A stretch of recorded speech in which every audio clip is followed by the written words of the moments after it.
Muy buenas tardes. El Centro de Estudios Tributarios de la Universidad de Chile les da la más cordial bienvenida a la regulación en criptomonedas, una mirada al panorama de Latinoamérica.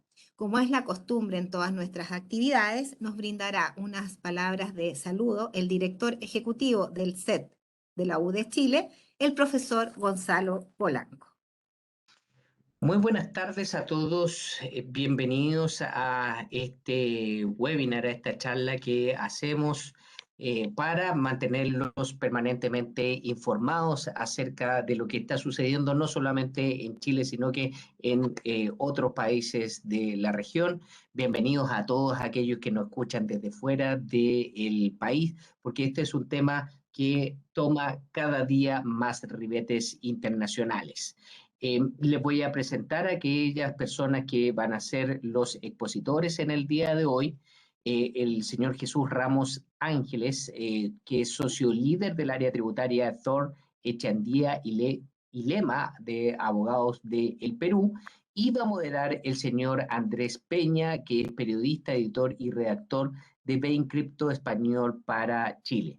Les doy a ambos las gracias por haber aceptado nuestra invitación para exponer acerca de este interesante tema.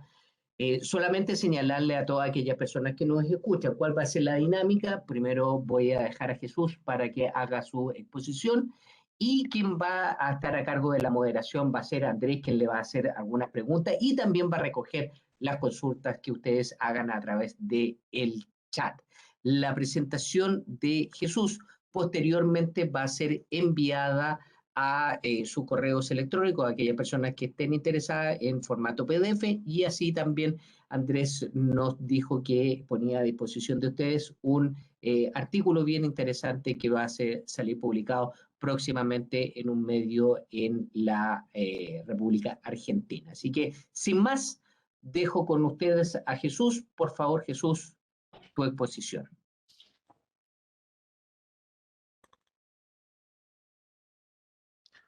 Muchas gracias con todos. ¿Cómo están? Es un gusto primero recibir la invitación y por supuesto poder estar con ustedes en esta tarde a fin de tratar un tema tan interesante como la tributación de criptoactivos y en particular de las criptomonedas en una perspectiva LATAM. Por supuesto, eh, un enfoque desde Perú definitivamente por ser mi jurisdicción, pero por supuesto llevándolo a o intentar también conversar respecto a los impactos que podrían tener en nuestros países latinoamericanos.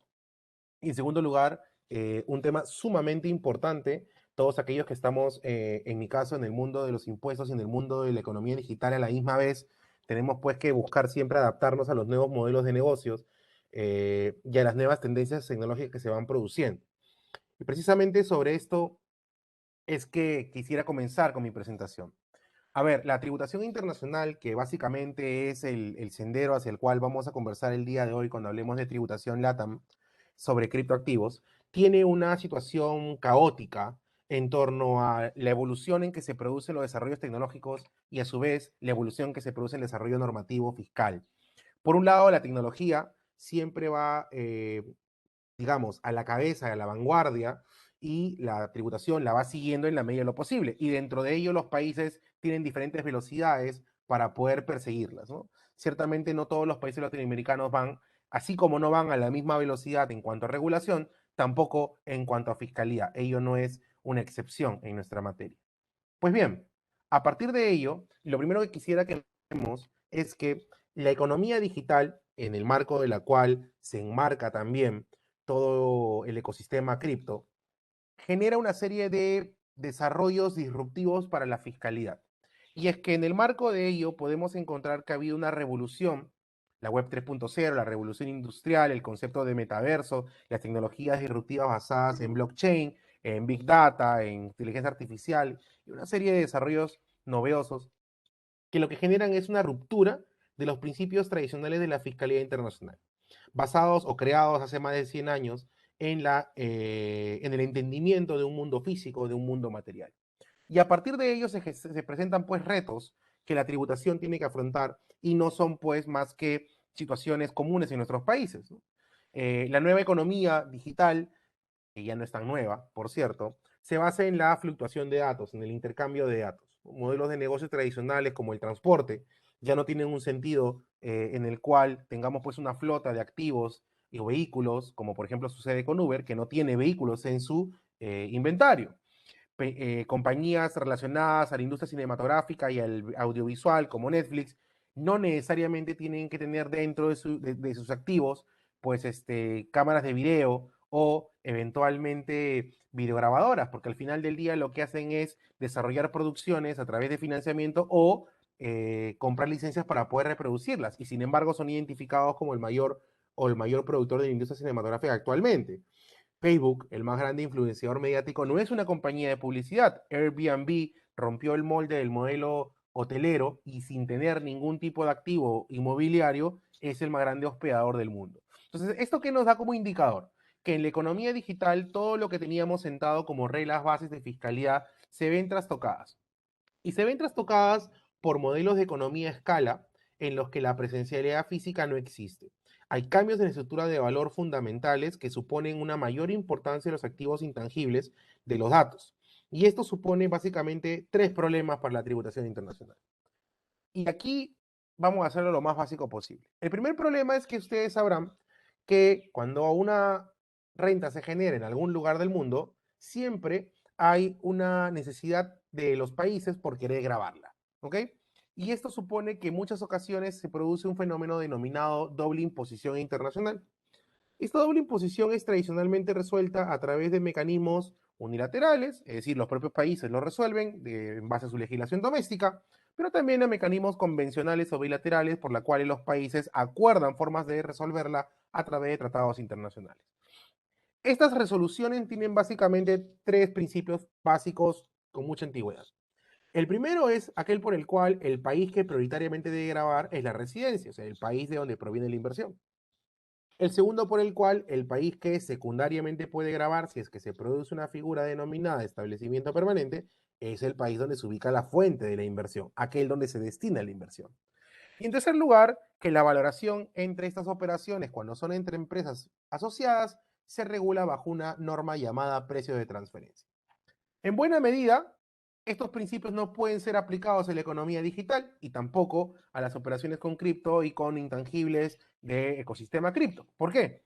En primer lugar, el tema de la residencia es una situación muy difícil de determinar porque las compañías del ecosistema de la economía digital tienen una flexibilidad muy grande que hoy les permite estar en un determinado territorio y mañana en otro. Es más, hemos llegado al punto de no estar en ninguno.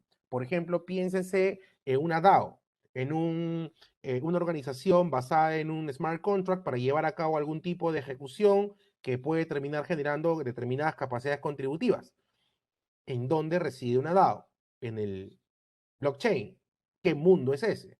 O piensas en una operación quizás que se hace en una parcela de repente de un sandbox en el metaverso. Esa operación, ¿en base a qué residencia fiscal se puede generar? Y llevémoslo al lado de la fuente. El establecimiento permanente, concepto tradicional con una corporeidad física en la cual una compañía o una persona tiene un punto fijo de negocios en algún lugar en el mundo y por el cual con determinado nivel de permanencia se generan sujeciones fiscales, no es igual de fácil de determinar en la economía digital. Por ejemplo, ¿cuál sería el establecimiento permanente de un modelo de negocio basado en streaming en el cual solamente tiene una residencia fiscal, pero 100 destinos en el mundo al cual proveer esta tecnología? ¿O cuál sería el punto fijo de negocios de un modelo, por ejemplo, de e-commerce o de marketplace en el cual se utilizan establecimientos permanentes que no son establecimientos permanentes, como por ejemplo centros de reparto o distribución o meramente almacenes? Esto generó la necesidad de duplicar los esfuerzos y combatir estos retos de la economía digital a través de un plan internacional. Este plan internacional nace en octubre de 2015 con la OECD intentando publicar 15 acciones, de la cual la primera buscaba sobreponer los retos de la economía digital, incluyendo ya comentarios sobre el criptomundo, y a partir de ello un desarrollo con lo largo de los años que culminó en octubre del año 2021 con el pilar 1 y pilar 2 de la OCDE. Para ponerlo muy simple, el pilar 1 y pilar 2 de la OCDE son las reglas para repartir la torta de la economía digital. Si te quieres y seguramente podemos hablar horas sobre esto y es súper técnico, Gonzalo, te pido disculpas si lo voy a minimizar al absurdo, pero quiero ser lo más práctico posible. Sabes lo complejo que es el tema del pilar 1 y pilar 2. Imaginemos que pilar 1 y pilar 2 son las reglas para repartir la torta de la economía digital proveniente de los ingresos de los distintos modelos de negocios que hay. Antes del pilar 1 y pilar 2, antes del esfuerzo BEPS, esa torta era algo así como ir a una fiesta y que yo me quedo con todos los pedazos y no los comparto con nadie. ¿Ok? ¿Por qué? Porque los países, precisamente por esta falta de regulación tributaria, no tenían reglas fiscales para tener un derecho a un pedazo de esa torta. No había criterio de un nexo, no había establecimiento permanente digital, no había residencia fiscal con su poder de sujeción suficientemente relevante como para gravar las rentas. Con el plan de la OCDE del BEPS y el pilar 1 y pilar 2, lo que tiene son reglas para repartir esto. En primer lugar, el pilar 1 busca determinar cuánto le debe tocar de cada torta a cada comensal, vaya a decir cada país del mundo, en base a unos cálculos que toman en cuenta la jurisdicción del mercado, los activos digitales, el consumo de marketing digital, entre otros. Y el pilar 2 lo que evita es que aquellos que no se quieran comer una torta, el pedazo de torta, no se quede sin pagar impuestos. Entonces lo que hace es una regla de reenvío para que termine grabándolo la jurisdicción de la residencia con un impuesto mínimo global del 15%. De esta manera, la torta se reparte en funciones más o menos proporcionales a la capacidad de consumo de cada uno, el mercado digital que consume, y esta debe ser repartida como mínimo en una tasa impositiva del 15% global. Esta reflexión bastante minimizada de lo que es el esfuerzo multilateral de la OCDE se ve a su vez contrapuesta por el esfuerzo unilateral de los países de querer encontrar una regla fiscal para cada negocio de la economía digital. Y es que seamos claros, en el proceso de evolución de los esfuerzos multilaterales para grabar la economía digital, tuvieron que haber esfuerzos unilaterales frente a la demora y a la preocupación de los países de que se les escape esta tributación en momentos tan difíciles como la pandemia y la crisis económica de esta. Una de estas nuevas tecnologías que ha generado estos problemas de esfuerzos unilaterales ha sido la tecnología blockchain y la criptoeconomía que aparece detrás de ella. Antes de poder hablar de los aspectos tributarios y las complicaciones fiscales, hablemos un poco de blockchain. Seguro muchos de ustedes pueden tenerlo muy familiarizado, algunos no, así que intentemos emparejar el piso desde la perspectiva de alguien lego en la materia, que por supuesto no lo hago como la gran mayoría de todos, autodidactamente. ¿Ok?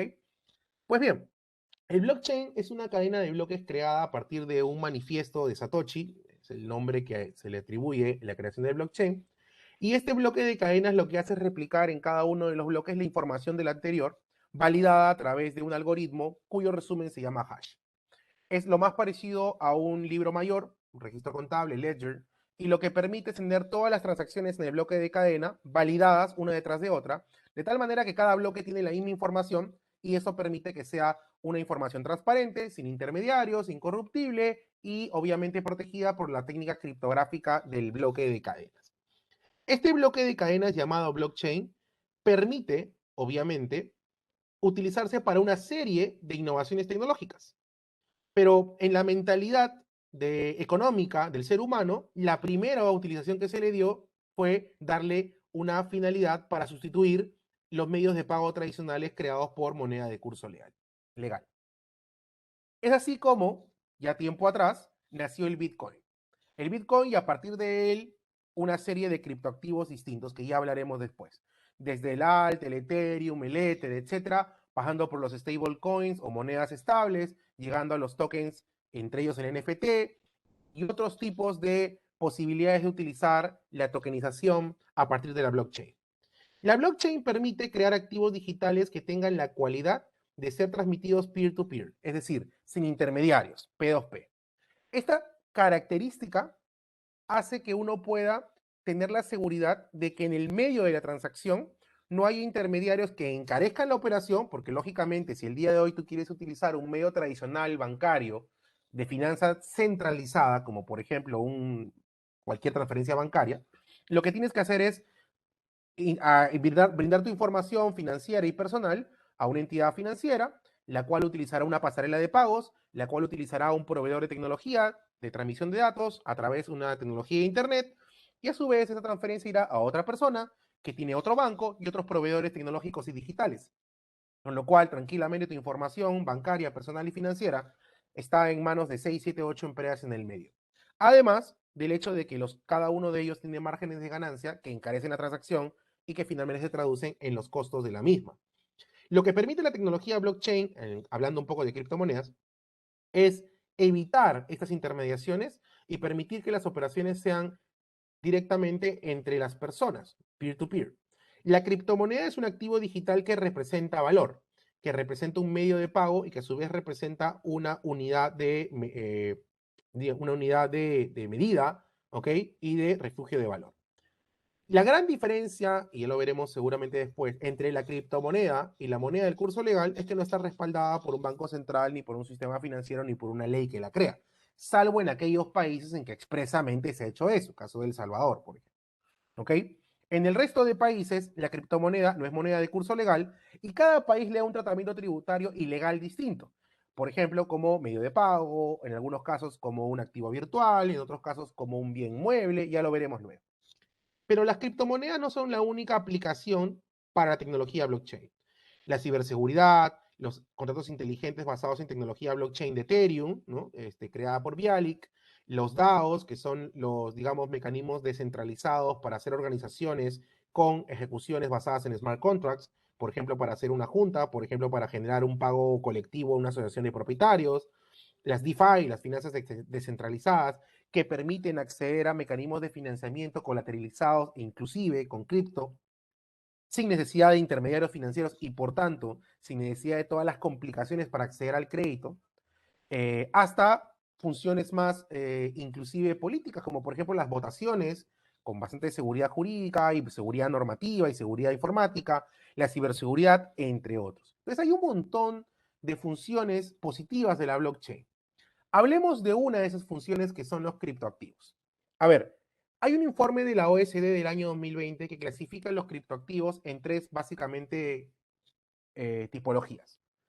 Los tokens de pago, también llamados criptomonedas o monedas virtuales, que son los más conocidos, que son aquellos que permiten, pues, tener una fungibilidad, una intercambiabilidad y representan y son aceptados por los criptoholders o los criptoinversores como un mecanismo válido para intercambiar bienes o servicios. Y producto de ello cotizan. Por ejemplo, el Bitcoin, que en 2021 estuvo en 68.000 dólares, hoy está a la baja en casi 31.000, ayer estaba en 33 y seguramente de acá a un tiempo podrá subir porque su volatilidad depende de su valor de cotización, el cual evidentemente se ve influenciado por la oferta y por la demanda de cripto y otros factores externos que son influyentes, como sucede con el mercado de capitales y el mercado de valores. ¿Ok? Pero hay un factor de confianza que hace que se acepte como medio de pago. La segunda clasificación son los tokens de utilidad o de consumidores y la tercera de tokens de activos o financieros. Por ejemplo, los NFTs o Non-Fungible Tokens, que son tokens que no son intercambiables, pero tienen una representación de valor. Por ejemplo, un activo digital que tenga como subyacente una obra de arte, o por ejemplo, un token que tenga como subyacente una parcela en el mundo real o una parcela en el metaverso, los cuales tienen una representación para el token holder, para aquel que es propietario. Cada país, sin embargo, le da diferente naturaleza jurídica a estos activos, y eso depende del nivel de regulación que tenga cada país.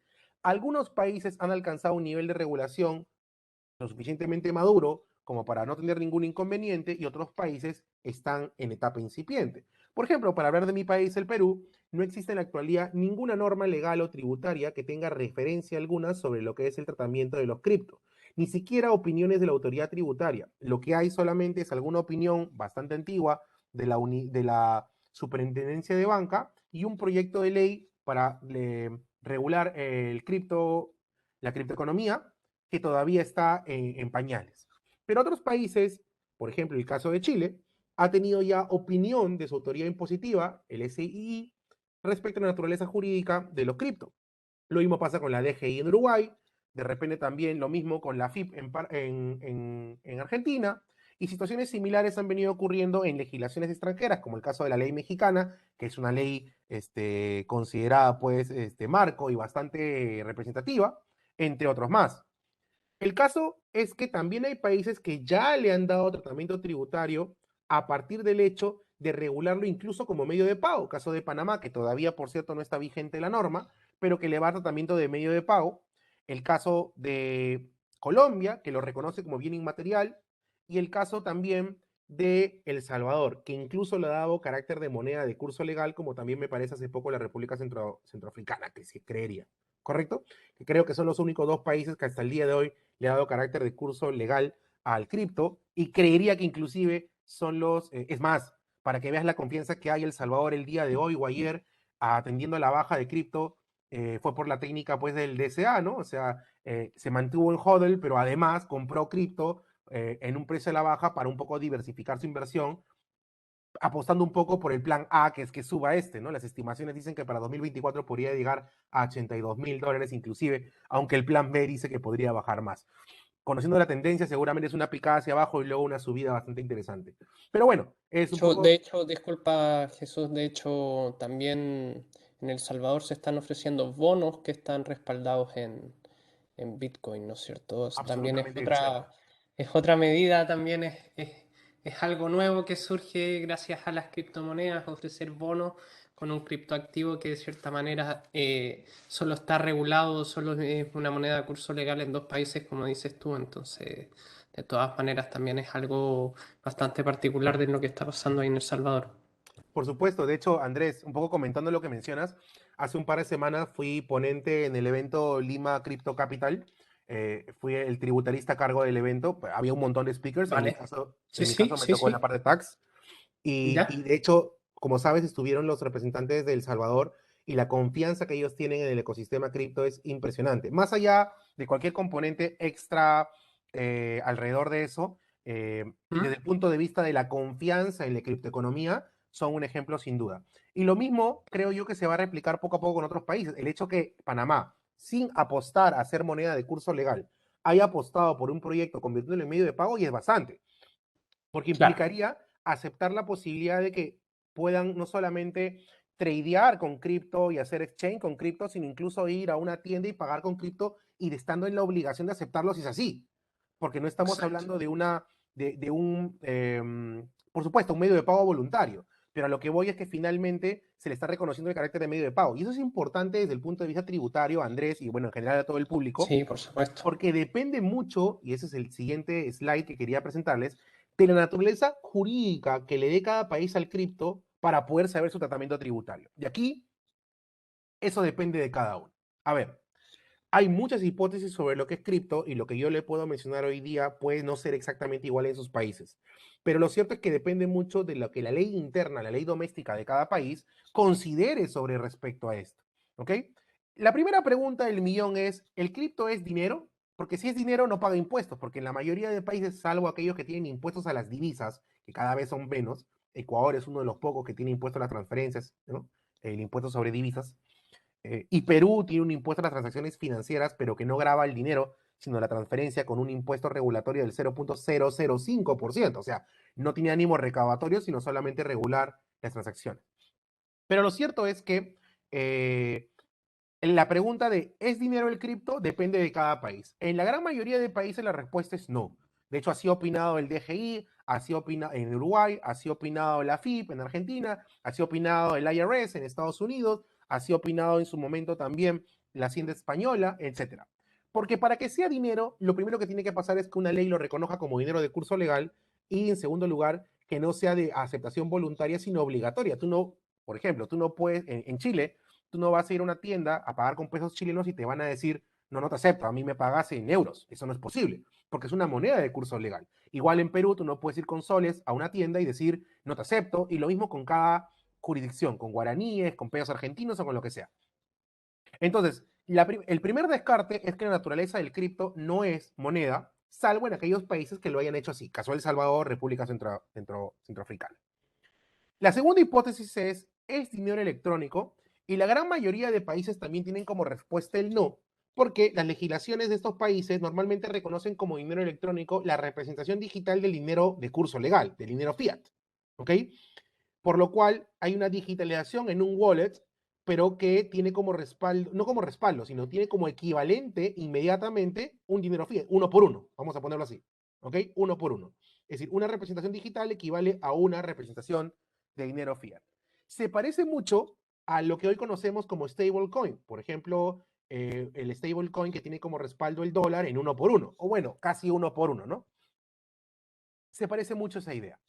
Así que la segunda respuesta es no. Discúlpame un poco, Jesús, Dime, Andrés. porque entre ayer y hoy, bueno, probablemente tú sí estás al tanto, pero de lo que sucedió respecto a la stablecoin de Terra Luna, Claro. UST, que debido a la bajada muy fuerte del precio de Bitcoin y también ellos se estaban apalancando, estaban utilizando, digamos, Bitcoin para respaldar su moneda estable a $1 me refiero, y debido a la caída de Bitcoin y debido Se a los movió. préstamos que han habido respecto a eso, el día de ayer llegó a valer si no me equivoco, $0,6. Sí.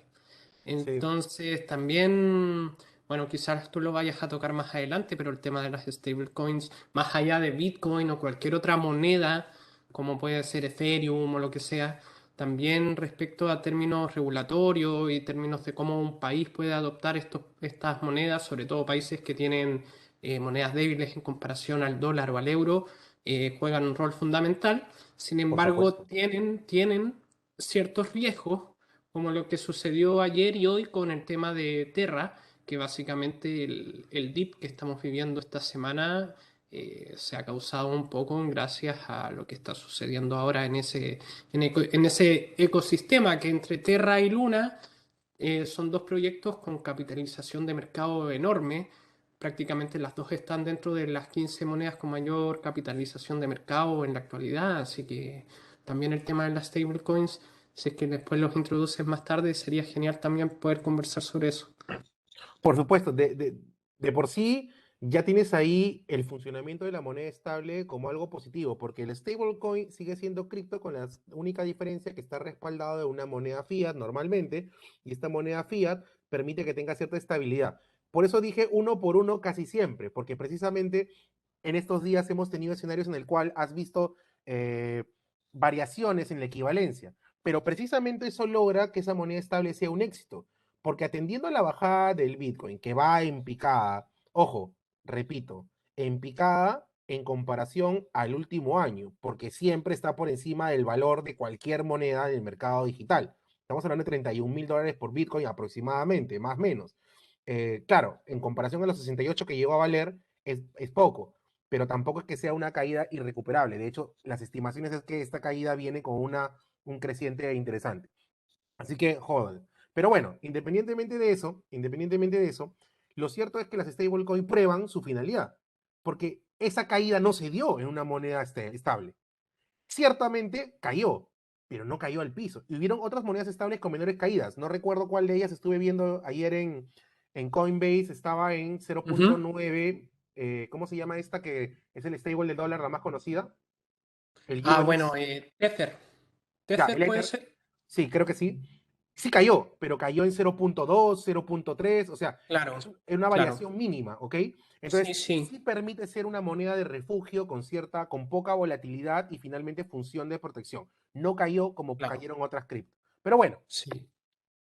otra Sí, función, dejar en claro, por ejemplo, que Tether o USDC o la misma stablecoin de Pax, esas sí están respaldadas por dinero fiat real, o sea, tienen una correcto, reserva de dólar, los 1 por 1. cuales, claro, la mayoría de los casos está auditada.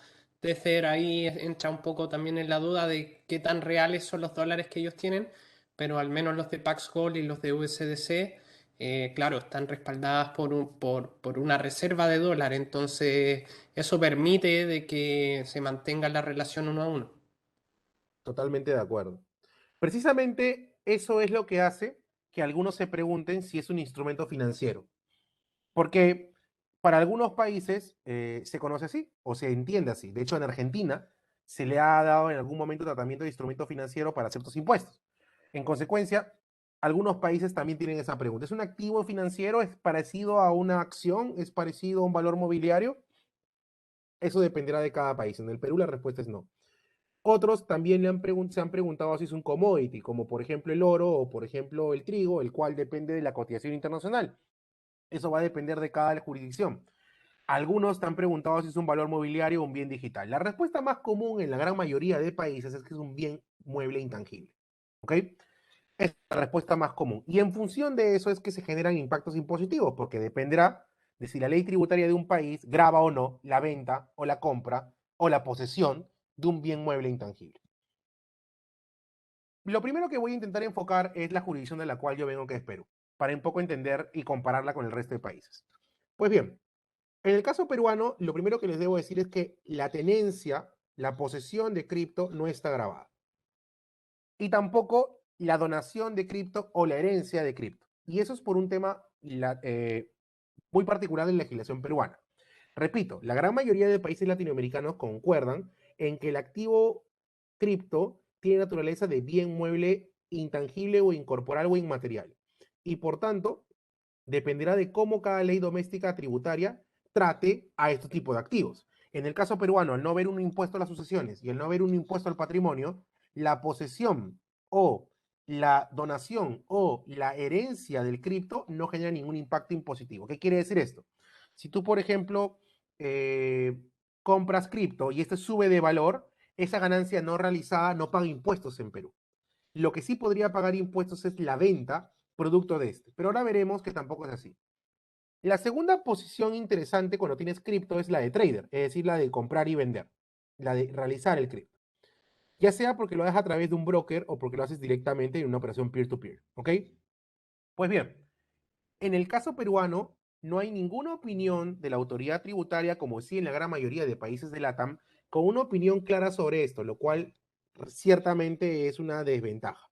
La ventaja está en que la norma tributaria te permite tranquilamente concluir que no está grabado. Eso significa que los inversionistas peruanos de cripto no pagan impuesto ni al IVA, ni tampoco al impuesto a la renta, ni tampoco a la posesión de cripto. La desventaja está, como dije, que no hay una opinión oficial del fisco diciendo esto. Ahora, ¿por qué no pagan? Es una cuestión muy simple.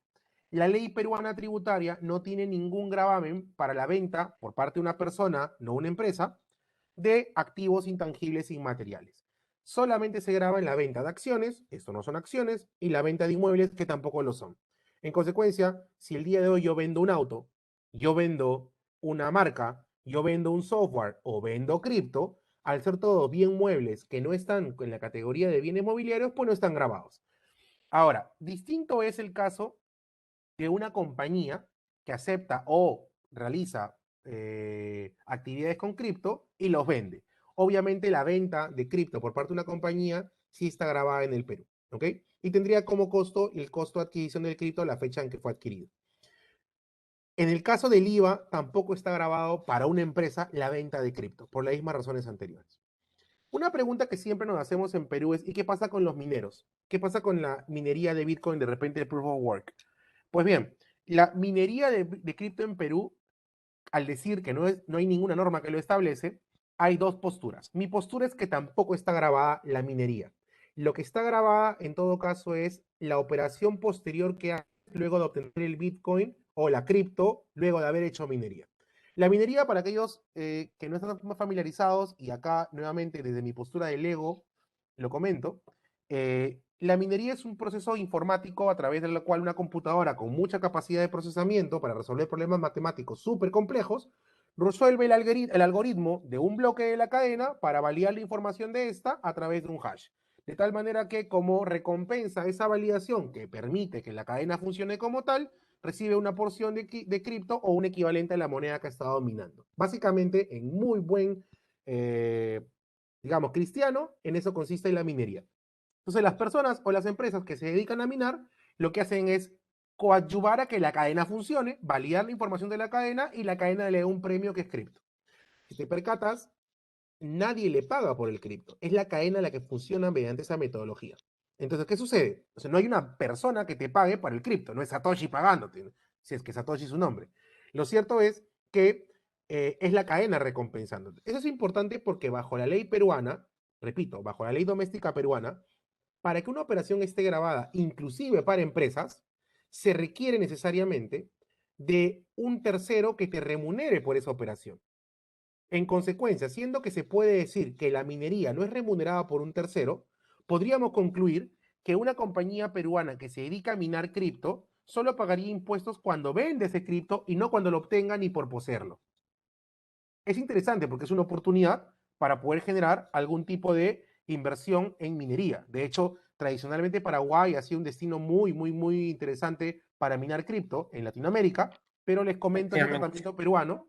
Inclusive hay una zona franca en Perú en la cual la actividad de minería de cripto podría encajar y que paga cero impuesto a la renta y cero IVA, con una tasa impositiva cercana al 5%. Entonces, se los comento para que vean que Paraguay es una Mira, excelente alternativa, pero en Perú también las hay. mira, yo justo, mira, primero Nicolás Montalva, que está aquí en el chat, nos preguntó si es que le vamos a poder compartir el archivo de las presentaciones. La respuesta es sí. El video, tanto el video como la presentación de Jesús, como un documento que escribí yo respecto, un pequeño resumen respecto a esto, se les enviará vía correo. Y justamente, bueno, hago un poco la pausa para comentar el caso de Paraguay. Efectivamente, yo el 15 de febrero, si no me equivoco, entrevisté a Bartolomé Ramírez, que es uno de los diputados, senador creo de Paraguay, que es uno de los que está em, digamos, está elevando para que exista una regulación en Paraguay justamente por el tema de la minería, como comenta Jesús, ya que al ser una actividad económica, humana, ¿no es cierto?, genera patrimonio y eso debería ser, según él, y según yo también, digamos, debería ser regulado y debería pagarse de cierta manera los impuestos por realizar esta actividad humana. Sin embargo, si no me equivoco, en estas últimas semanas, el que está el presidente de la Cámara de Diputados rechazó la orden de crear esta nueva ley justamente porque dice de que eso no le entregaría ningún beneficio al país. Entonces también es bastante contradictoria estas dos posturas de cómo, por un lado, Paraguay podría generar ingresos gracias a su energía, que es tan barata en comparación a otros países en el mundo. Sin embargo, hay otros que dicen de que no se debería regular, porque eso es una inversión de alto riesgo, que son las palabras, estoy citando las palabras del diputado, que el día de hoy no recuerdo su nombre, y, y nada, más que nada eso, también efectivamente la minería de criptomonedas es bastante difícil también como la manera en que se podría regular, ya que de cierta manera es patrimonio que tú vas generando a través de una inversión inicial, que son a través de la maquinaria, ¿no es cierto? En el mundo de la criptomoneda las maquinarias se llaman ASIC. Y más que nada eso, quería comentar que efectivamente, como dice Jesús, en Paraguay y en el documento que yo les voy que les va a llegar estos días, efectivamente toco el tema de Paraguay porque es un caso bien particular y bien interesante de seguir también. Correcto, definitivamente hay países que tienen inclusive beneficios fiscales a la minería coamigable, caso de México, ¿no? Este, y otros en lo cual es de suerte. Mira, te cuento una anécdota, ¿ya? Tú sabes que en el 2003, casi 20 años atrás, Perú estableció el primer impuesto a los servicios digitales en Latinoamérica, cuando ni siquiera había Netflix, ¿ya? Y fue realmente una suerte, diría yo. No lo pensamos para la economía digital porque no existía, lo pensamos para servicios bancarios realmente que utilizaban procesos en batch y otro tipo de procesos de procesamiento en lotes. Y algo parecido pasa aquí. ¿Por qué? Nosotros no tenemos una ley cripto, ni mucho menos una ley sobre minería con beneficios fiscales para minería, ni tenemos una energía barata. ¿Ok? Claro, va a depender si haces mining con proof of work o si haces staking, de repente es distinto, es mucho más ecoamigable, diciéndolo así, pero lo cierto es que lo que tenemos es una zona franca que tiene beneficios fiscales para lo que vendría a ser cualquier servicio proveniente de las nuevas tendencias tecnológicas. Entonces, el servicio de minería a través de las tecnologías de la información, a través de la SIC, básicamente, encaja en esta categoría. Entonces, no es que lo hayamos pensado para minería, es que está pensado para nuevas tendencias tecnológicas en general. Lo comento porque es interesante. De hecho, ya hay compañías, yo ya he tenido esos casos, compañías mineras peruanas que están en ese camino, porque el costo de la energía podría ser compensado con un 0% de impuesto a la renta y un 0% de IVA, ¿ok? Que no significa que no tributen, pero en todo caso tributará aquel al cual le venden o al cual realizan el cripto, ¿ok? Que es un tema aparte. Pero bueno, prosiguiendo con la exposición, el caso peruano es un caso muy particular, como dije, porque depende de la legislación interna. Lo que he estado diciendo es que en el Perú no hay estos impuestos, no porque hay una ley que los exonere como beneficio fiscal, sino porque la legislación, al no estar preparada para eso, termina siendo en la práctica una suerte de desgravamen implícito. ¿Ok? El único caso que sí está grabado, como dije, es el de una empresa que recibe como medio de pago o utiliza como medio de pago o hace exchange de cripto.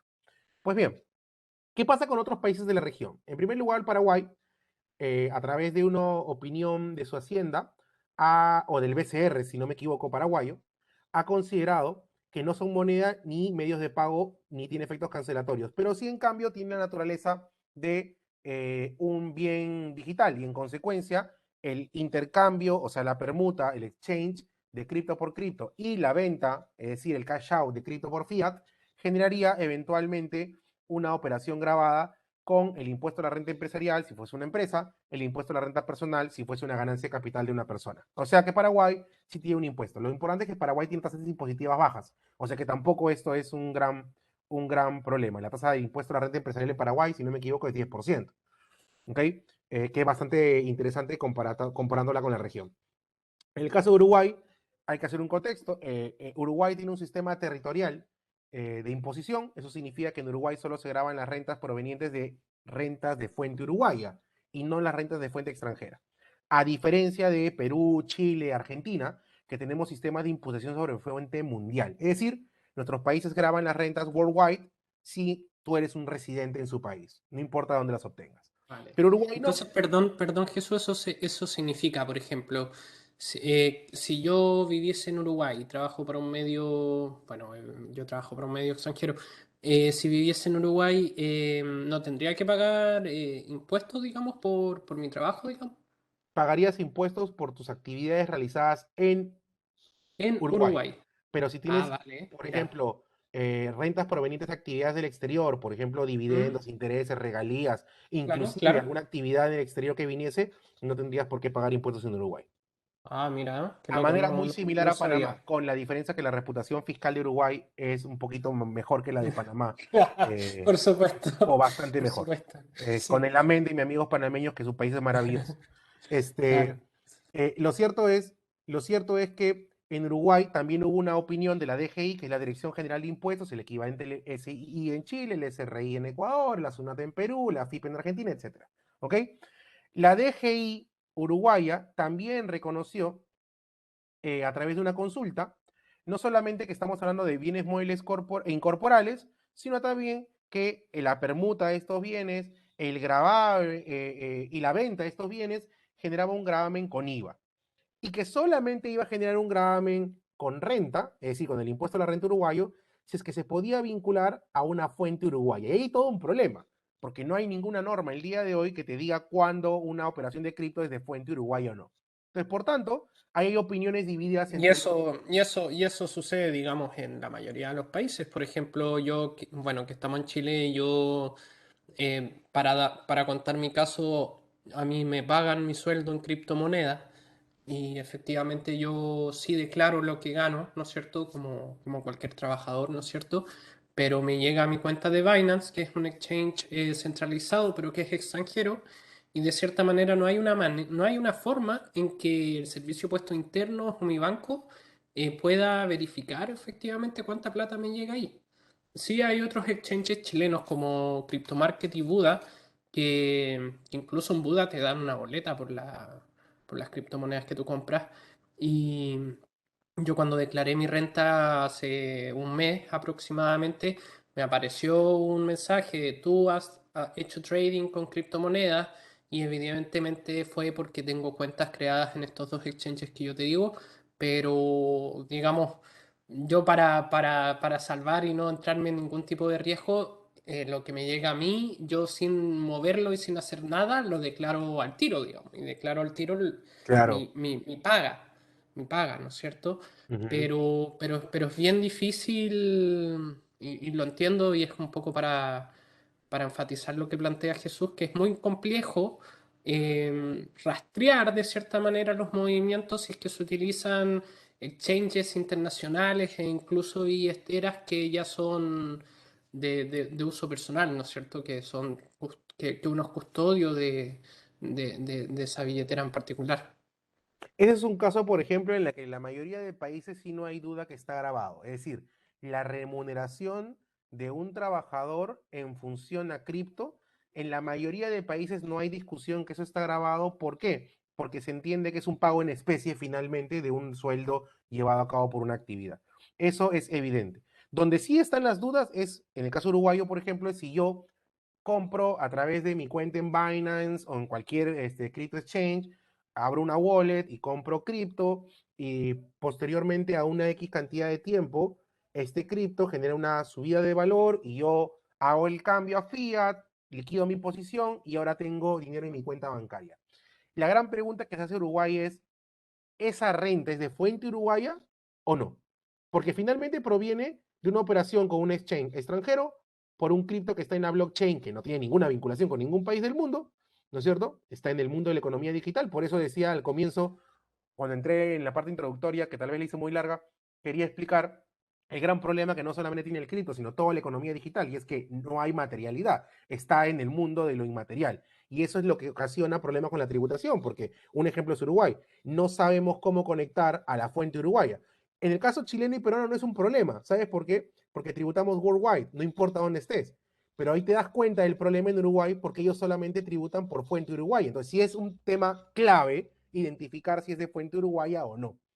Por eso es que hay un proyecto de ley en Uruguay para regular las criptomonedas en la cual se le está intentando dar el carácter de tratamiento de moneda extranjera, con la intención de que este problema quede zanjado. Pero al día de hoy no está, digamos, todavía aprobado ni mucho menos publicado. Y tú, Jesús, disculpa, bueno, te hago como habíamos hablado en la previa de esto, llevamos ya, si no me equivoco, 40 minutos, pero vamos súper bien. Eh, pero lo que te quería comentar es, ¿qué pasa, por ejemplo? Y quiero hablar ya, digamos, con el tema chileno en particular para dejar esto en claro antes de que se nos acabe el tiempo. Por ejemplo, lo que sucede en Chile, bueno, ahí veo en tu presentación. En Chile, de acuerdo a mis conversaciones con abogados que están inmersos en el mundo del blockchain, por las ganancias que tú generas al hacer trading, tú tienes que pagar por las ganancias, ¿no es cierto? Por el aumento de capital, un 35% de lo que tú generas. Pero mi duda, bueno, ese es un comentario aparte, pero mi duda y la pregunta que yo te quería hacer es según tu opinión, ¿cuánto podría demorarse Uruguay o Chile, por ejemplo, más o menos en aclarar esto? Porque, por ejemplo, el año pasado el Banco Central de Chile planteó de que dentro del primer trimestre de este año iba a lanzar un white paper respecto a su investigación sobre una CBDC, ¿no es cierto? Una Central Bank Digital Currency. Y hasta el día de hoy, digamos que estamos a 10 de mayo y todavía no pasa nada. Entonces, como, ¿hasta cuándo tenemos que esperar Sí, y hasta cuándo nosotros operamos también en el vacío legal? Porque de cierta manera yo, que trabajo en esto, que recibo mi sueldo en esto, trato de hacer las cosas como relativamente legales en base al vacío legal que existe. Entonces, por ¿cómo supuesto. podemos avanzar, digamos, y cuántos nos vamos a demorar para que esto, digamos, se zanje? Andrés, qué excelente tu pregunta. Vamos a hacer un poco de futurología tributaria, como le digo yo. Este, Ciertamente no existe una respuesta clara para decir cuánto número de años, pero sí podemos ver experiencias anteriores en la región en otros temas. Siempre, para empezar, Chile es un abanderado en temas de desarrollo tributario en la región, ¿ok? Dejando de lado Brasil, que sigue sus propias reglas casi siempre, incluso separándose de la OECD en algunas cosas. Chile siempre ha sido un ejemplo en la región en cuanto a regulación tributaria internacional y regulación tributaria de nuevas tecnologías. Siempre estuvo delante en el tema del beneficiario final, las normas anti-ilusiva, la adopción de tratados internacionales. En este caso, no ha sido exactamente 100% la situación. ¿Por qué? Porque en el caso de criptoeconomía, si bien es cierto la autoridad tributaria chilena ha estado a la vanguardia en opiniones, casi a la par de la autoridad tributaria española, te podría decir australiana, es decir, desde ese mismo momento, así con esa velocidad, Lo que no ha habido es un desarrollo, o sea, la SII ha ido muy rápido. No, sin embargo, la legislación tributaria chilena y tampoco la legislación regulatoria chilena a esa misma velocidad. Entonces, teniendo en cuenta experiencias anteriores, probablemente la mayoría de países han demorado, la mayoría de países latinoamericanos están demorando mucho, mucho en esto, incluso países extranjeros, así que yo no esperaría que el corto plazo esto llegue a una solución normativa. Creería que por lo pronto, siguiendo un poco el documento de la OSD 2020, lo que va a pasar es que nuestros países están yendo más por el lado de las opiniones fiscales, las opiniones de entes de gobierno antes que normas. ¿Y por qué?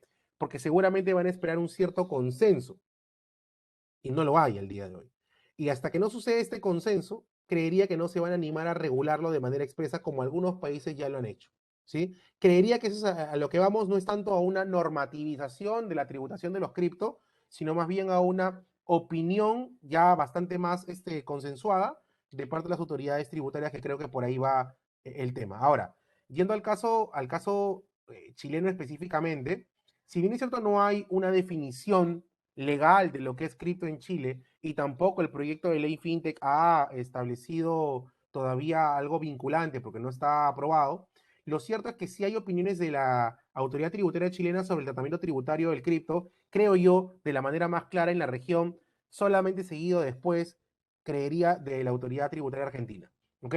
Entonces, básicamente lo que tiene claro Chile es que esto es un bien mueble intangible. Eso está clarísimo, un bien mueble inmaterial.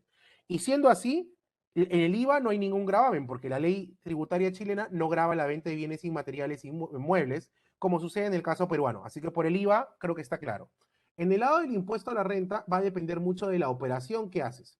Por ejemplo, si tú lo que haces es vender cripto para pasarlo a fiat o permutar cripto por cripto, la plusvalía, la ganancia de capital que tú decías, está grabada, ¿no? Entre la fecha o entre el costo de compra según la cotización de la fecha de adquisición del cripto y la fecha de realización del cripto, esa capital gain, que es una plusvalía, pues paga impuestos en Chile. Igual que si tú decides el día de hoy pagar bienes o servicios con cripto o siempre que el precio del servicio supere el precio del costo de adquisición del cripto, porque también podría pasar lo contrario. ¿Ok? Es decir, si yo compré cripto a $100, por decir un valor cualquiera, o a 100 pesos chilenos, y estoy pagando un servicio que cuesta 200, esa diferencia de 100, que es una ganancia de capital, se entiende que debería ser tributada. Básicamente porque lo que está pensando la autoridad tributaria es que es lo mismo a que si yo hubiera vendido cripto por fiat y luego hubiera utilizado el fiat para pagar el servicio. Entonces, esa es una operación grabada en Chile. Ahora, el holding de cripto, la tenencia de cripto o la transferencia entre una billetera electrónica no se considera una operación grabada con renta, porque se entiende que es una operación de posesión que en el impuesto a la renta chileno no está generando una ganancia de capital realizada. Es un concepto muy importante de la autoridad No, no tributaria se chilena genera la ganancia o no se concreta la ganancia hasta que tú lo que la conviertas a realizas, dinero por fiat. supuesto. Ah, por supuesto. Ah, por Claro, o supuesto. sea, la ganancia, digamos, se convierte en ganancia efectivamente a nivel tributario cuando yo agarro mis criptomonedas y se los vendo a alguien, por ejemplo, en un mercado P2P de Binance, por dar un Por ejemplo, supuesto. O lo pagas a por pesos fiat chilenos. o por último pagas un servicio con eso. Por eso que un concepto que me Claro, gusta del claro. SII y me encanta que utiliza la autoridad tributaria chilena es el de ganancia realizada y ganancia no realizada. Lo que dice la autoridad tributaria chilena es que la ganancia no realizada es aquella que se produce por el incremento patrimonial del cripto sin haber hecho una operación para que salga de tu esfera de dominio. Y la ganancia realizada es cuando sale de tu esfera de dominio. Ya sea porque sale porque pagas un bien o servicio, sale porque vendes cripto por cripto en una permuta, un exchange, o porque lo realizas en fiat. En cualquiera de los casos, esa salida de tu patrimonio menos el costo de entrada a tu patrimonio se entiende una ganancia realizada y paga impuestos. Pero la mera posesión, el holding de cripto o la transferencia entre billeteras electrónicas, se entienden variaciones patrimoniales que se van a realizar recién cuando salgan de tu esfera de patrimonio. Ahora bien, la actividad de minería, como te lo mencionaba hace un momento, en algunos países está grabada y en otros no. En Chile es uno de los países que ya tiene opinión clara en cuanto a que sí está grabada. El minero persona natural, es decir, por ejemplo, si yo con mi máquina ASIC me pongo a minar cripto, se entiende que es una renta similar a la de un salario y por tanto la retribución que recibo de la blockchain en cripto paga impuesto en Chile, al igual que si lo hiciera una empresa. No es así el caso peruano, como ya comenté, pero eso depende de cada tratamiento tributario. Ahora, la pregunta no es si debería pagar impuestos o no. La pregunta es si deberíamos diferenciar. Creo que es sano darle homogeneidad al mercado cripto para predictibilidad y seguridad jurídica. Creo que el hecho de que tú diferencies tanto las transacciones más bien te da inseguridad. Entonces me parece sano que esté grabado. Lo que sí creo que debería haber es incentivos fiscales para incentivar la minería, como sucede en el caso mexicano. Pero es un tema que depende de la política fiscal de cada país. Exacto. Jesús, antes de continuar, ya nos queda poquito tiempo, Sí, ya pero te quiero termino. hacer una pregunta que dentro de las personas que estamos en las criptomonedas, de cierta forma nos hacemos, y que es bastante simple, la verdad, porque las criptomonedas en sí mismos son un instrumento financiero para invertir, eh, de acuerdo a la visión de algunas personas. Por ejemplo, en mi caso es así. Es un instrumento financiero al igual que puede ser el oro o una moneda fiat o una materia prima o un índice, lo que sea, ¿no es cierto? Ujú. ¿Qué pasa? ¿Qué pasa si es que yo decido comprar? Porque esto ha sucedido y por eso te lo planteo, porque esto ya ha sucedido en Chile, ha sucedido en Buenos Aires. ¿Qué pasa si yo compro un bien, por ejemplo, digamos un edificio o un departamento con criptomonedas, al mismo precio que me lo vendería alguien a moneda fiat? Hagamos el ejemplo, por ejemplo, que si la persona me lo está vendiendo a 100.000 dólares, yo le envío 100.000 USDT. En ese sentido, ¿quién paga el impuesto? Por eso digo, Es una pregunta muy interesante, pero acá hay un doble impuesto. ya. Vamos a ponerlo claro. Para empezar, depende de la legislación de cada país, es No, el primer claro, punto. claro, Claro, ¿ok? claro. Sí, Pero a sí, ver, sí, desde el punto de vista, digamos, estándar en la mayoría de países, claro. Ujú. el que vende el inmueble, ¿ah? Caso boliviano, eso es muy curioso, porque en Bolivia tiene justamente el caso perfecto para esto, pero puede pasar con cualquier país, ¿sí? El que vende el inmueble normalmente paga un impuesto a la ganancia, producto de la diferencia entre el valor en el cual está Mm, recibiendo el pago y el costo del inmueble, y tiene una entiendo, ganancia entiendo, capital con su impuesto a la renta. Pero el que entiendo. está pagando una criptomoneda, en el fondo está haciendo el pago de un bien en cripto y por tanto lo está realizando. Y ahí la diferencia Claro, entre el costo del cripto, que va a ser uno seguramente, y el valor de la venta ujú. sería una ganancia capital para él, con lo cual hay dos impuestos que se están Claro, generando. ¿Te das cuenta? claro. Ahora, lo que pasa es que en Sí, el caso de quien vende con un stablecoin, uno por uno, como el caso que tú has puesto, ese valor debería ser cero, porque yo voy a pagar el importe a valor de mercado, que debería ser exactamente igual al costo de adquisición, porque el costo del stablecoin en el momento de compra debería ser el mismo que el momento que lo realiza. Pero si, por exacto. ejemplo, pago en otra criptomoneda, imagínate, No, claro, Bitcoin, la cosa claro. cambia, porque ahí el Sí, por costo de supuesto. compra del Bitcoin podría ser diferente al costo de la venta y No, tener ahí ya dos muy operaciones complejo. grabadas.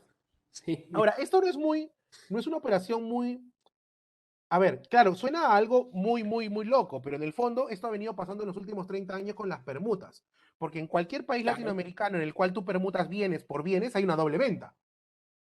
El que transfiere el primer bien tiene como valor de venta el valor al cual asigna el bien y el costo del mismo y una ganancia, y el otro permutante tiene la misma situación. Entonces, creo que si bien es cierto, estamos hablando de criptomonedas, salvo que le den la calidad de medio de pago, como va a pasar con Panamá o con otros países, o de moneda de curso legal, estos fenómenos se van a dar. Para terminar y no quitarles mucho tiempo, en Argentina hay una opinión de la autoridad tributaria claramente grabada a la ganancia capital de cripto. Sí hay un tema curioso porque en el impuesto a los bienes personales argentino, que es un impuesto a los patrimonios, hay doble posición. Hay quienes, y todavía no hay aclaración de la FIPA hasta donde entiendo, hay quienes consideran que está grabado si se considera que el cripto es un instrumento financiero y por tanto está dentro de la masa patrimonial a grabarse, y otros que consideran que no, si es que se considera un bien inmaterial. Para terminar, solamente quisiera comentar lo siguiente. No, la criptomoneda no es la única forma de criptoactivo que hay. Y por tanto, la tributación de estos van a depender mucho de su naturaleza. Por ejemplo, si hablamos de stablecoins, como mencioné hace un momento, se sigue dando el mismo tratamiento, pero muchas veces el impacto es cero. Básicamente es el reporting. Porque claro, yo voy a declarar la operación, pero con un valor de venta 3 y un valor de costo 3, con lo cual la ganancia es cero y evidentemente seguro no habrá impuesto que causar, pero sí que reportar. Pero hay otros criptoactivos que tienen situaciones más complicadas o innovaciones tecnológicas producto de la existencia de la blockchain que tienen situaciones más complicadas. Por ejemplo, cuando hablamos de NFTs, ¿no? NFTs o non-fungible tokens, que son criptoactivos no fungibles, que no son equivalentes a las criptomonedas, pero que tienen el mismo origen o nacimiento. Y que sirve para vender de todo, desde una parcela en el metaverso hasta una propiedad inmobiliaria en el mundo real, tokenizar flujos futuros de, como si fueran utilizaciones de activos, una obra de arte o lo que sea. ¿Sí? De hecho, yo actualmente estoy haciendo una operación de tokenización de inmobiliaria, tokenización en el metaverso también estamos haciendo, y me preguntan, Jesús, ¿y cómo pagan los impuestos la venta de NFTs cuando estoy en realidad vendiendo detrás de ella una propiedad inmueble física? Y a la cual la propiedad inmueble no va a ser transferida, porque no representa más que la representación digital del bien, pero no el bien en sí mismo. ¿Ok? Esa respuesta, nuevamente, las autoridades tributarias de los países no todos han opinado. España es un ejemplo de una opinión que sí se ha dado. España ya ha dado una opinión, igual que Estados Unidos, sobre que la venta de por parte de un token holder, de un NFT, genera una ganancia capital grabada, pero no sobre el valor económico del bien que representa, sino sobre el valor económico del bien adquirido. Es decir, si por ejemplo yo voy a vender un NFT proveniente de un proyecto inmobiliario y el proyecto inmobiliario vale 100 millones de dólares, pero el NFT me costó 300 dólares y mañana yo lo vendo y lo vendo a 1000 dólares, la diferencia entre los 1000 dólares a los que vendí y los 300 a los que les compré sería la ganancia capital a reportar y no el valor subyacente del activo que representa, porque finalmente no se transfiere a través de este. Esa es la opinión del fisco español de la Hacienda y que creería que esa es la que se va a producir a futuro, ¿no? Entonces va a depender siempre del valor a la cual yo cotizo, finalmente, el valor del cripto en cada país. Pero repito, cada país tiene una tributación distinta, cada país tiene reglas distintas para el valor de mercado, para la valorización, para la forma de tributar y va a depender de cada uno. En fin, espero que esta presentación haya sido de su agrado y quedo atento a algunas preguntas o comentarios que puedan tener. Claro, bueno, efectivamente, yo creo que nos pueden quedar ya alrededor de 10 minutos por si es que nos quieren dejar un par de preguntas, ¿no es cierto? Pero muchas gracias, Jesús, por tu presentación. Estuvo muy buena, la verdad. Efectivamente, la regulación cripto es muy compleja, ya que hay muchos agentes interviniendo, opinando, ¿no es cierto?, tomando las decisiones pertinentes a lo que puede pasar. Tú tocaste el tema del metaverso, por ejemplo, al día de hoy estamos hablando del metaverso aún, según mi parecer, a un nivel muy conceptual, a pesar de que ya existe un metaverso como el de Decentraland o el de Sandbox, que están desarrollados en la red de Ethereum, pero cuando ya esto sea un boom, porque lo será, y eso es bastante importante tenerlo claro, ¿qué va a pasar, ¿no es cierto? ¿Qué es lo que va a suceder?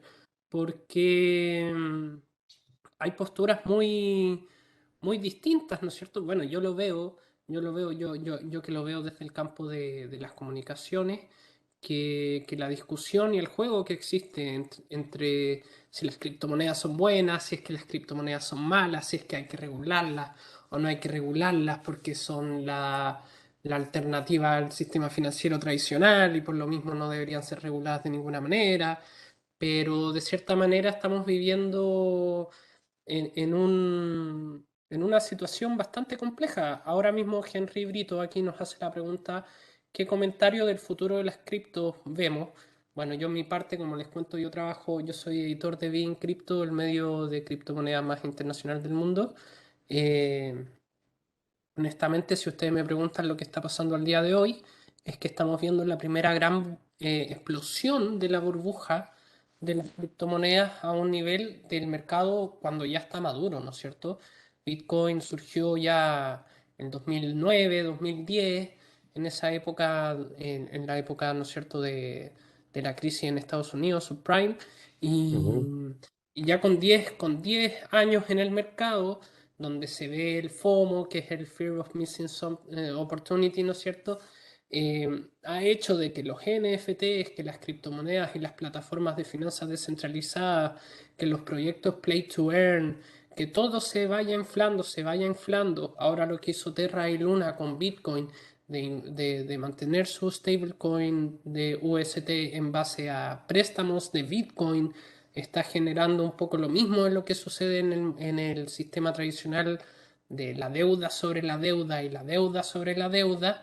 Entonces, en este momento, ¿qué es lo que pasa? Estamos viviendo, de verdad, yo se los digo, esta semana estamos viendo una explosión muy interesante que es una oportunidad también, ¿no es cierto? Por ejemplo, hablamos delante sobre el precio de la stablecoin de Luna, que debería valer $1, pero ahora mismo vale $0,76. Entonces, ¿qué es lo que pasa? El mercado al día de hoy está sufriendo bastante, pero, según mi opinión, es que en un futuro, quizás en 10 15 años más, las monedas fiat, como el dólar, el euro, el mismo peso chileno o cualquier moneda fiat, digamos, de Latinoamérica, van a perder van a perder su importancia, digamos, y el protagonismo que tienen al día de hoy, porque efectivamente lo que realizan los bancos centrales de todos los países en realidad ya no se puede sustentar, o sea, la deuda ya no se puede sustentar porque ya la deuda nadie la va a pagar, ya nadie va a pagar la deuda que existe en todos los bancos centrales. Entonces, al menos, por ejemplo, Bitcoin es es una moneda deflacionaria, entre comillas, porque solo existen 21 millones. Sin embargo, también ahora estamos viendo el apogeo de tokens sintéticos o los mismos ETF de Bitcoin que se apalancan al precio de Bitcoin. Entonces también se está generando activos sintéticos en relación a las criptomonedas, pero, digamos que este es algo que está sucediendo al día de hoy. O sea, como yo les cuento, hoy día mismo estamos viviendo eso. Han sucedido bastantes caídas muy importantes, pero, al menos a futuro, yo que trabajo en esto, digamos, preveo que cuando ya esta burbuja termine ya de explotar y cuando ya Bitcoin toque un precio base, ahora mismo está como 30.000, si es que llega quizá a los 22.000, 25.000, ahí ya de nuevo vamos a ver un mercado maduro en el cual ya explotó, ¿no es cierto? Eso también es bien importante de dejar en claro, o sea, los criptoactivos al día de hoy como reserva de valor hay que tener bien claro que son instrumentos financieros de alto riesgo, de mucha volatilidad, pero que si uno aprende y entiende cómo funciona esto, de verdad uno puede tener la oportunidad de manejar el dinero y sus activos digitales, como los NFT, de la manera en que uno quiera. Por Ahí- supuesto. ahí- No, por supuesto. Yo, mira, ayer en el almuerzo conversaba con mis hijos y estábamos hablando de esto porque yo les decía, espérate que esto va a llegar a 22 conversaciones que uno tiene de acuerdo al estilo de vida de cada uno, precisamente. Yo no soy ni mínimamente experto en criptoactivos ni nada. Lo que soy es un tributarista especializado en economía digital. Y como producto de eso, no solamente veo criptoactivos, veo otra serie de temas tecnológicos eh, y no solamente estos. Pero lo que sí es cierto es que tú te das cuenta de la patente del mercado y te das cuenta cómo es que se van dando las nuevas tendencias tecnológicas y cómo es que se desarrolla la criptoconfianza también, o la confianza en el cripto. Cuando tú ves, por ejemplo, las nuevas tendencias de negocios que vienen a mí para poder darle planificación o tratamiento tributario. Te digo, tokenización en el metaverso, tokenización de NFTs, no sé, DAOs para poder organizarse, para poder desarrollar apalancamientos empresariales, DeFi con colateralización de criptos, la posibilidad de tener un play to earn en el cual te pregunten si eso genera rentas grabadas para el gamer de cripto, porque es un cripto gamer en realidad, ¿no es cierto? Que le pagan en Axis, por ejemplo, o la posibilidad de organizar eventos a través de tickets en Polygon, por ejemplo. O sea, todo este tipo de sustrato económico en el cual termina siendo descentralizado no va a parar, independientemente de que la volatilidad del cripto, como de cualquier moneda, se varíe, como de cualquier commodity varíe, y que tenga pues periodos de baja o de subida. Tú lo dijiste, ¿no? Cuando se generó la burbuja subprime debido a la burbuja inflacionaria en el año 2008-2009, lo que terminó generando fue una enfermedad que se trazó hasta los bancos europeos, que finalmente cambió la forma de hacer finanzas, ¿no es cierto? Pero las finanzas siguen. De la misma manera en la cual las caídas de la cotización de los criptoactivos no van a suponer el término de la economía digital de cripto o monedas, sino simplemente, probablemente, lo que va a implicar es que haya un nuevo pico en el cual va a haber un periodo de mayor demanda porque el precio ha bajado, y ante esa mayor demanda, ante un precio menor, el precio va a tener que subir. Así de simple. Cuando llega a 21, todo el mundo va a querer comprar, o cuando llega al punto en el cual ya no aguantes el hold, la gente va a querer comprar más que vender. Y cuando eso suceda, por natural oferta y demanda, el precio va a subir, y va a subir, y va a subir, y va a subir. Y entonces, aquellos que se mantuvieron en hold van a estar contentos, aquellos que compraron también, y aquellos que vendieron no tanto.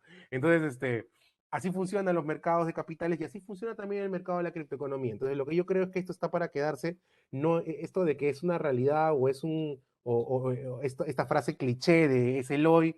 Creo que eso hace 5 años era la frase, ¿no? Hoy por hoy, ni siquiera es el hoy, no es el ayer, es un tema, es un current time. Estamos hablando de algo absolutamente común y corriente, ya no es algo tan raro. Lo que sí es que el tema, por ejemplo, el metaverso, ¿no? Que por uno podría pensar que es algo súper loco, pero hay una sentencia de un tribunal de justicia de Alemania en el cual ya se ha considerado que la venta de este activo dentro del metaverso genera un gravamen para el IVA alemán.